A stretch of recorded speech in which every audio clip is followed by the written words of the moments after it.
천국은 마치 밭에 감추인 보화와 같으니 사람이 이를 발견한 후 숨겨두고 기뻐하며 돌아가서 자기의 소유를 다 팔아 그 밭을 사느니라.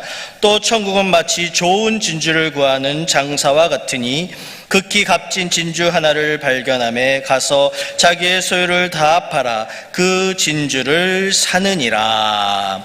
아멘. 할렐루야. 네. 오늘 이렇게 주일 찬양 예배에 오신 여러분들에게 하나님의 은혜가 가득하시기를 바랍니다. 우리나라와 이스라엘은 여러 가지로 비슷한 점이 많이 있습니다. 우리나라는 일제로부터 36년 동안이나 억압을 받는 그런 생활을 했었습니다. 이스라엘 민족도 무려 430년 동안이나 애굽의 노예로 있었습니다. 그리고 남유다가 바벨론에 멸망당하면서 70년이라는 긴 시간 동안 그들은 포로 생활을 하다가 다시 하나님의 은혜로 고국으로 돌아오는 일도 있었습니다. 그뿐 아니라 예수님 시대에도 이 이스라엘은 로마 제국으로부터 오랜 기간 식민 통치를 받아야만 했습니다. 그렇게 한국과 이스라엘은 외세의 침략이 아주 많았다고 하는 것입니다. 그래서 우리나라도 여진족이니 거진족, 또 외구, 프랑스, 러시아 이런 나라들이 우리나라를 많이 침략했었습니다. 이스라엘은 그 숙적인 그 블레셋과 얼마나 많은 전쟁을 치렀습니까?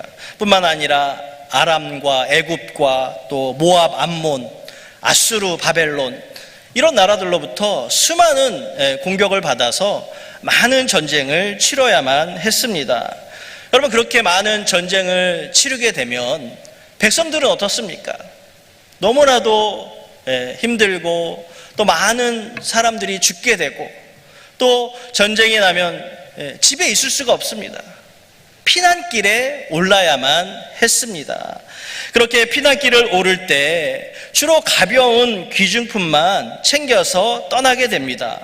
무거운 것은 들고 갈 수가 없습니다. 그래서 이런 금이 얼마나 무겁습니까? 은은 좀 가볍지만 또 금이나 여러 가지 보물들은 자기만이 아는 표시를 해놓고 산이나 밭에 이렇게 묻어두고 가는 경우가 많았습니다. 그렇게 자기만 아는 그런 곳에 금을 묻어두고 보화를 묻어두고 갔다가 다시 되돌아와서 사용하게 되면 얼마나 좋습니까? 그런데 이제 전쟁이 일어나게 되면 여러분 생사를 장담할 수가 없습니다. 전쟁 중에 내가 포탄에 맞아 죽을 수도 있고 또 총알에 맞아 죽을 수도 있기 때문에 그렇게 밭에 금은 보화를 묻어두고 갔다가 죽게 되면 이제 그것은 주인이 없는 물건이 되는 것입니다. 그래서 땅도 주인이 바뀌게 되는 것을 보게 됩니다.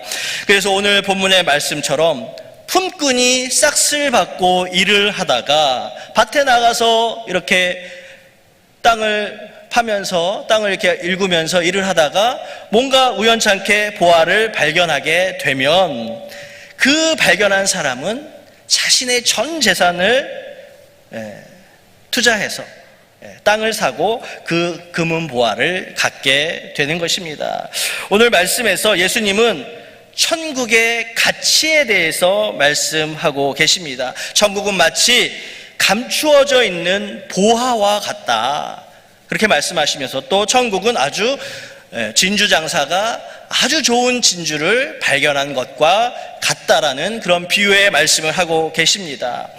금이나 은이나 또 좋은 값나가는 진주는 예나 지금이나 아주 값비싼 물건에 속합니다. 요즘 금값이 정말 금값일 정도로 굉장히 비싼 것을 우리가 알 수가 있습니다.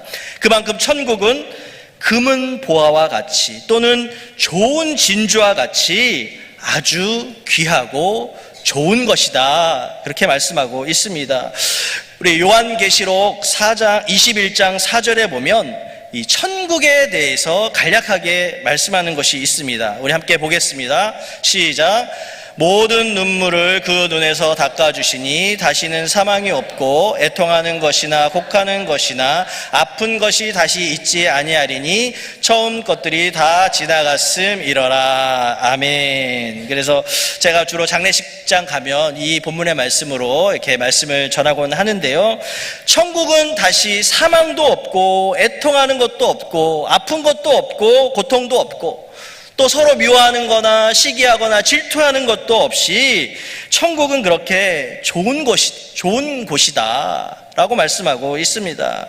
그래서 죄 짓는 것도 없고 또 우리 하나님과 영원히 함께 살면서 영생복락을 누리는 곳이 천국이다, 우리는 그렇게 알고 있습니다.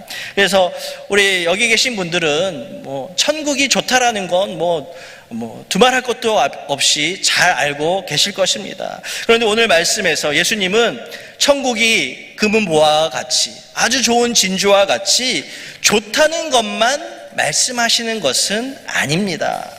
금은보화와 같이 좋은 이 천국을, 또 아주 좋은 진주와 같이 좋은 천국을 내가 어떻게 해야 소유할 수 있느냐, 내가 어떻게 해야 들어갈 수 있느냐에 대해서 우리 예수님은 말씀하고 있는 것입니다.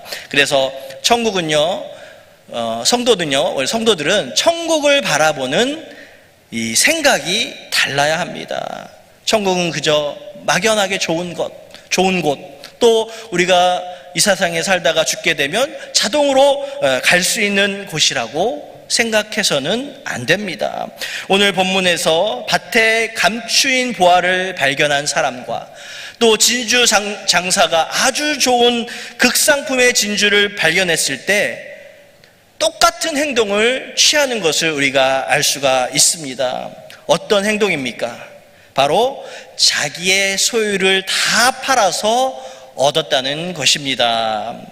그래서 자기의 모든 소유를 다 팔아서 금은 보화를 얻고 좋은 진주를 얻었다는 것입니다. 자기가 팔 수 있는 것은 모조리 다 끌어다가 그렇게 다 팔아서 탈탈 털어서, 전 재산을 탈탈 털어서 그 좋은 것을 얻었다라고 말씀하고 있습니다. 여러분, 그 사람의 전 재산은 어떤 의미가 있습니까? 정말 일평생을 내가 노력하고 땀 흘려서 일한 전부라고 말할 수 있지 않겠습니까? 그렇게 내가 가진 그 전부를 다 쏟아 부어야만이 천국은 얻을 수 있다라고 우리 주님은 말씀하고 계십니다. 할렐루야. 내가 이 땅에서 그리스도인으로 살았는데 천국에 들어가지 못한다라고 여러분 생각해 보십시오. 얼마나 불쌍한 인생이 되겠습니까? 그리스도인으로 사는 목적 중에 하나는 내가 이 땅에서 삶을 다한 후에 천국에 들어가는 것이 목적이라는 것입니다. 내 인생에 있어서 꼭 가야만 하는 곳이 바로 천국입니다. 그래서 저와 여러분은 믿음으로 값없이 구원함을 얻게 되고 또 그 복음의 소식을 얻게 되었기 때문에 또 이렇게 천국을 소유한 자로 살게 된 줄로 믿습니다. 그렇게 믿음으로 값없이 얻게 된 이 천국을 우리도 값없이 다른 사람에게 전해야 한다는 것입니다. 천국을 비유로 말씀하시는 예수님께서도 가지고 있는 전부를 다 드리는 것을 우리는 알 수가 있습니다. 하나님이신 예수님은 낮고 천한 인간의 모습으로 이 땅에 오셔서 죄 많은 사람들을 구원하시기 위해서 십자가에 달려 돌아가셨습니다. 자신의 목숨까지도 주님은 아끼지 아니하시고 다 드렸다라는 것입니다. 죄가 없으신 예수님은 모든 사람의 죄를 담당하시고 죽기까지 복종하심으로 위대한 구원의 사역을 이루셨습니다. 주님이 우리의 모든 죄를 십자가에서 깨끗이 없애주셨기 때문에 우리는 이 땅에 사는 동안에 죄와 끊임없이 싸워야 합니다. 그래서 예수 그리스도의 능력을 덧입어서 죄와 싸우시고 그래서 결국에는 승리하시는 저와 여러분이 되어야 할 줄로 믿습니다. 마가복음 9장 43절, 47절, 48절의 말씀을 보면 내가 죄 짓지 않고 죄를 짓더라도 어떻게 해야 천국에 들어가는지에 대해서 말씀하고 있습니다. 우리 마가복음 9장의 말씀 함께 보도록 하겠습니다. 시작. 만일 내 손이 너를 범죄하게 하거든 찍어버리라. 장애인으로 영생에 들어가는 것이 두 손을 가지고 지옥 곧 꺼지지 않는 불에 들어가는 것보다 나으니라. 만일 내 눈이 너를 범죄하게 하거든 빼어버리라. 하나님의 나라에 들어가는 것이 두 눈을 가지고 지옥에 던진 것보다 나으니라. 거기에서는 구더기도 죽지 않고 불도 꺼지지 아니하느니라. 아멘. 예수님은 말씀하시기를 천국에 우리가 들어가야 하는데 내 눈이 만일 범죄하거든, 그래서 범죄함으로 천국에 들어가지 못하게 된다면 차라리 그 눈을 뽑아서라도 천국에 들어가는 것이 나으니라, 이렇게 말씀하고 계십니다. 또 한쪽 손이 죄를 지어서 천국에 들어가지 못하는 것보다 한쪽 손을 잘라버려서라도 천국에 들어가는 것이 낫다라고 우리 주님은 말씀하고 계십니다. 그렇습니다. 우리가 천국에 들어가기 위해서는 보화를 발견한 사람이 자기 전 재산을 쏟아 부어서 얻는 것뿐만 아니라 내 온 몸과 마음을 다해서 하나님을 믿고 또 나의 죄 문제를 해결해야만이 천국에 들어갈 수 있다라는 것입니다. 할렐루야. 우리 신명기 6장 4절과 5절의 말씀은 쉐마의 말씀입니다. 우리가 함께 보도록 하겠습니다. 시작. 이스라엘아 들으라. 우리 하나님 여호와는 오직 유일한 여호와시니 너는 마음을 다하고 뜻을 다하고 힘을 다하여 내 하나님 여호와를 사랑하라. 아멘. 여러분, 이 말씀이 쉐마의 말씀인데요, 이 말씀과 아주 거의 유사한 말씀이 마태, 마가, 누가복음에도 나오고 있습니다. 그래서 우리가 누가복음 10장 27절의 말씀도 함께 보도록 하겠습니다. 시작. 대답하여 이르되 내 마음을 다하며 목숨을 다하며 힘을 다하며 뜻을 다하여 주 너의 하나님을 사랑하고 또한 내 이웃을 내 자신과 같이 사랑하라 하였나이다. 아멘. 우리가 하나님을 믿고 또 하나님을 사랑해야 하는데 마음과 뜻과 또 힘과 목숨을 다하여 사랑할 때 우리는 천국에 들어갈 수 있다라고 성경은 말씀하고 있습니다. 여러분, 성경의 인물 중에 예수님 빼고 자신의 몸과 전 재산까지 아낌없이 하나님의 나라와 복음을 위해 온전히 드린 사람이 있습니다. 누구일까요? 바로 사도 바울입니다. 이 바울은 예수님을 만나기 전에는 정말 예수님 믿는 사람들을, 사울이라는 이름을 가지고 예수님 믿는 사람들을 잡아서 옥에 가두고 또 심지어는 죽이기까지 했던 그런 사람이었습니다.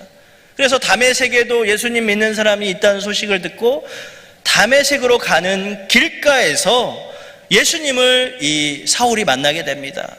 그리고 사울의 인생이 180도 변하게 되는 것을 우리가 알 수가 있습니다. 그래서 바울은 예수님과 복음을 위해서라면 자신이 유익했던 것을 다 해로 여기면서 하나님을 아는 지식이 가장 고상하다라고 말하면서 내가 가졌던 모든 것을 배설물로 여긴다라고 그렇게 말하고 있습니다.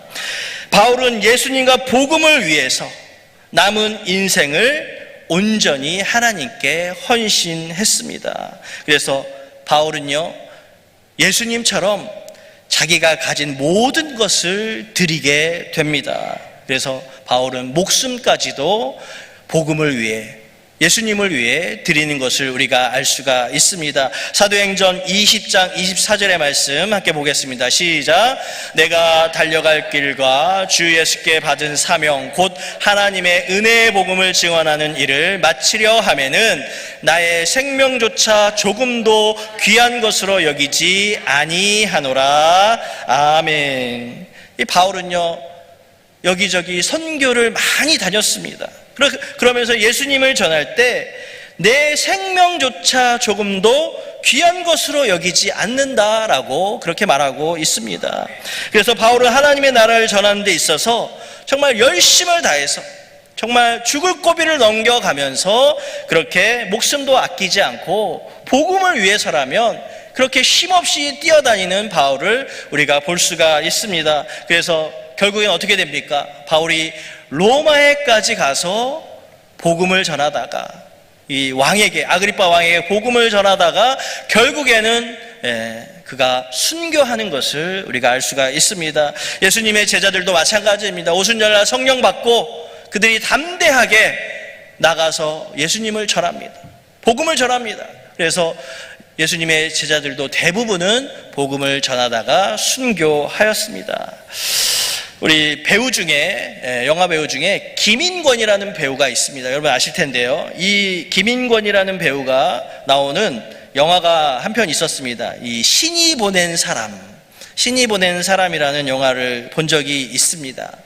이 북한의 지하교회를 소재로 다룬 영화인데요. 이 몰래 하나님을 믿다가, 북한 사람들이 몰래 하나님을 믿다가 이 발각이 되면 정말 말할 수 없는 그런 아주 끔찍한 고문을 당하게 됩니다. 그러다가 많은 고문 끝에 결국에는 죽게 되는 것을 보게 됩니다. 그 영화의 한 장면에 제가 생각나는 것은 어떤 사람이 찬송가 94장을 흥얼거리고 있었어요. 그냥 허밍으로 그 주 예수보다 더 귀한 것은 없네. 94장 그 찬양인데 혼자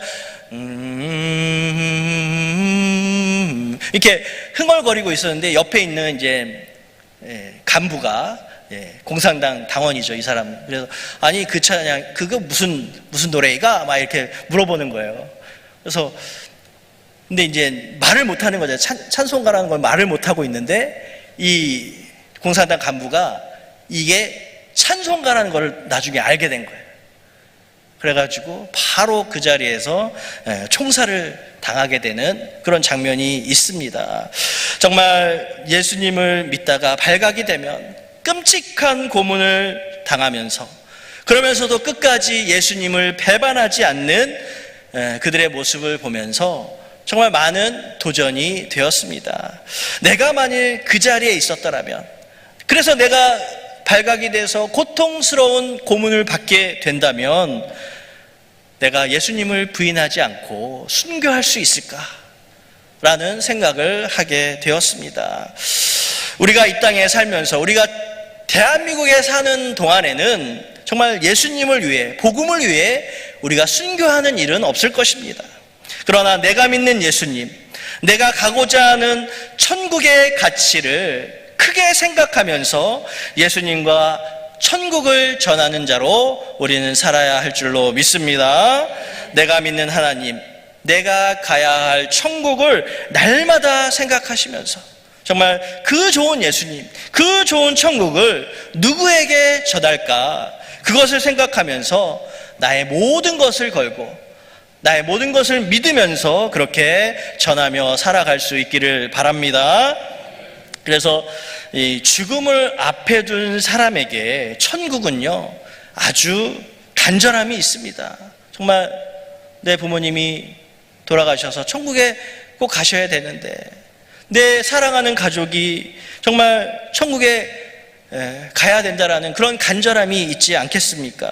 그래서 우리가 이 땅에 살면서 많은 것을 바라면서 우리가 살게 되지만 천국보다 더 크고 좋은 것은 없는 줄로 믿습니다. 그래서 천국에 들어가는 것을 가장 큰 가치로 두고 여러분들 살아갈 수 있기를 바랍니다. 우리가 예수님을 믿고 교회에 다니는 것은 정말 궁극적으로 천국에 들어가기 위함입니다. 천국에 가기 위해서는 내가 가지고 있는 물질과 재능과 또 모든 것을 쏟아 부어야만이 천국에 갈 수 있습니다. 그래서 천국은요, 내가 가진 것을 다 팔아서라도 그렇게 꼭 들어갈 수 있기를 바랍니다.